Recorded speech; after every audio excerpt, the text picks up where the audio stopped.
Yeah, right now, man, we're in the Def Jam building itself, man. You see what it is. Like I told you before, you ain't getting that. You know what I'm saying? You ain't getting that unless you working hard, man. So we're gonna go in here, take care of some of that business with the band himself, Lenny man. See what he talking about, see what projects he got going on, man. So let's go in here and take care of some of that business. I just wanted to see if we can get ahead and get some of this Def Jam. You know what I'm saying? I'm sorry, sweetie, but look, man, this is Def Jam. We at Def Jam City, man. Lenny about to take care of some of this business, Sergio Tacchini world, things like that. We got class all in the office, class all over the boards. You see what it is. Ricky Ross, the Rich Boss. We got Rihanna, Jay-Z, Kanye West, man. You know what I'm saying? Lionel Richie. Yeah. As you can see again, it's Maurice Ballard, Footwork Entertainment. I'm out here running hard, hustling hard. Today I got a great opportunity of speaking to the man himself. That's the biggest A&R here in New York City. You know what I'm saying? The biggest A&R in New York City. You see him, you know. So I just want to let the world know, you know, I'm getting a nice opportunity being with the man himself, Lenny.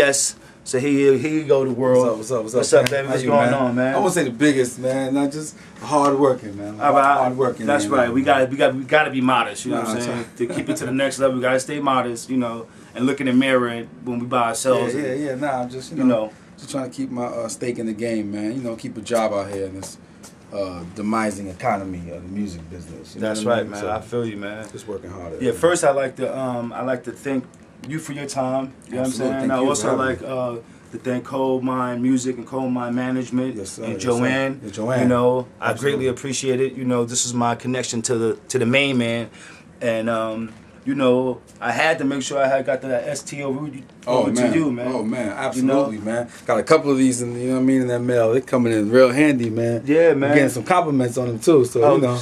I know you got your internet thing going on. Man, yeah. I got the show, the Roundtable Show. With my co-host Maya, the Brazilian there, and Big Light on rockmetv.com. You know what I mean? So we got a little 1.2 million viewers on there. So you know. Oh, that's what it is, man. Having Sergio on there, you know, and just spreading that love, man. Yeah, man. I know that you know, you being a big A&R over here at Rockefeller, maybe you can just give me your title, what you do, and you know, your hustle and things like that. Yes, sir, man. I go by the name of Lenny if you don't know. Vice President A&R Rockefeller / Def Jam Records. Over here, I'm responsible, you know, for putting together the albums of a bunch of artists with illustrious careers. You know what I mean? All the way from Fabulous to Jadakiss to Ghostface to Jay-Z to Unique to whoever's on the label or the roster that I'm currently working with. Those are just a few, you know, just to name. But yeah, man, A&R, man. For a lot of people that don't know, it stands for Artist Repertoire. Short for Artist Rep, and what an A&R does is he serves as a representative or a liaison between the artist and the record company. You know what I mean? So I'm just there, man, in the trenches, making sure the album gets done throughout the whole process and the production of the album, and then turning it into the label and putting it out on the street. Yeah, because the reason why I had wanted to ask that, because you got a lot of young brothers. They feel they got what it takes, to get to a person like yourself. Mm-hmm. And then, maybe I may be approached to get to you with some material and things like that. But I always felt there's always a work ethic that these kids need to go at right now. And I see a lot of people is really doing it themselves, as far as doing the filming, going out doing their own grinding. You have to, so this way they can come to you with a little bit more than just a word of mouth or a couple songs. With more substance. It's all about the package. And I really feel that a lot of these days kids understand and know what it is to quantity is just as important as quality. You know what I mean? So you got to make sure that music is right, make sure the content is good, and also the quality. I mean the quantity. I'm sorry, quantity as far as how much stuff are you really bringing to the table. You know what I mean? How much music. How much of a story? Everybody needs a story. Little story, big story. Everybody needs a story to be able to sell records, because you got to sell that story to the public, and the public in turn is going to buy into you and buy your music. That's so, right. Like you said, you're absolutely right. They putting their videos together. They shooting themselves. They throwing them up on YouTube. They on MySpace. They on Facebook.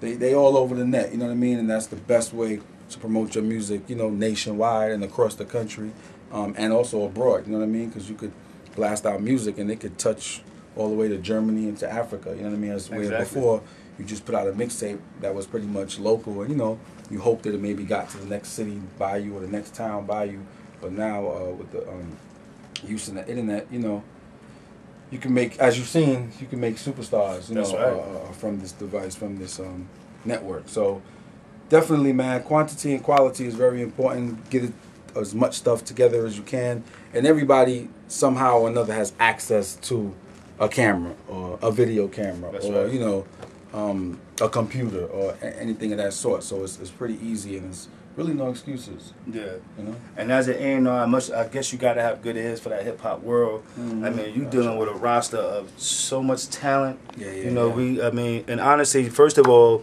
you know, this is probably one of the hands-on man to Jay-Z himself, and we dealing with probably one of the greatest rappers right now. And he's probably one of the hardest working black men in the world. You know what I'm saying? Not in the business, I'm talking about the world. We ain't gonna talk about the business, the world. So Jay, it's a great opportunity being to your right hand man, because like I said, you gotta have good ears, you gotta have tolerance, you gotta have a whole bunch of patience, you gotta have a whole bunch to say, sir, LA or Mr. Jay-Z, Yeah. this guy, I think that I think he's it. And how can your ears say this guy is it after you dealing with already like the best of all talents, and they all under your, you know, under your label, Def Jam? It's like, That's a good question. I think it has to do a lot with it's personal and it's professional, and I think it has a lot to do with your bar. And when I say that, I mean you. It could be you, me, anybody. It's your bar, and what your bar, your set of standards are for an artist. My bar is high. Obviously, I've worked with, you know, some of the greatest in the world. You know what I mean? Like I said, from Jay-Z to Kanye West, like these are them two alone are two of the greatest. Two of the greatest artists, you know, in the world, period. Like, exactly. even if it ended tomorrow, you know what I mean? God forbid. So your bar has to be at that level. So when you checking out artists, and don't get me wrong, everybody can't be those kind of guys. Everybody can't be, you know, Biggie or Pac or, you know what I mean, or Ludacris or whatever. But you just have to set your standards high. You just can't really accept anything, you know what I mean, unless that person is maybe good at what they do. You know what I mean? What, you know, DMX did and what Jay-Z did was two different lanes, but they both did it great, and they both sold, you know, That's millions of records. And one, you know, let's say glorified money and jewelry and women, and the other glorified, you know, streets and having a dog for a pet and robberies, you know what I mean, or whatever. But it was two different lifestyles, it was two different paths, but they both made sense, and people bought into them, you know what I mean, and that's what sells millions of records. But it's just really, man, it's like I said, it's passion and it's profession. When I'm looking for an artist or hearing an artist or seeing an artist, I just need the whole package, you know what I mean? Because it's really not just about the music. I can get some music from somebody who makes incredible music, but they might be corny, or, you know what I mean? Yeah, or they might not be a superstar. No disrespect to nobody, you know. They may not have what it takes to make the public buy into them, you know what I mean? So, man, it depends, like I said, on the passion and the professionalism of it, like how I look and seek out artists. It got to be a whole package for me. The look, the personality, the music, the swagger, the aura, everything. Everything has to be there for me to be like, that's the one. that's them. That's the one. Yeah.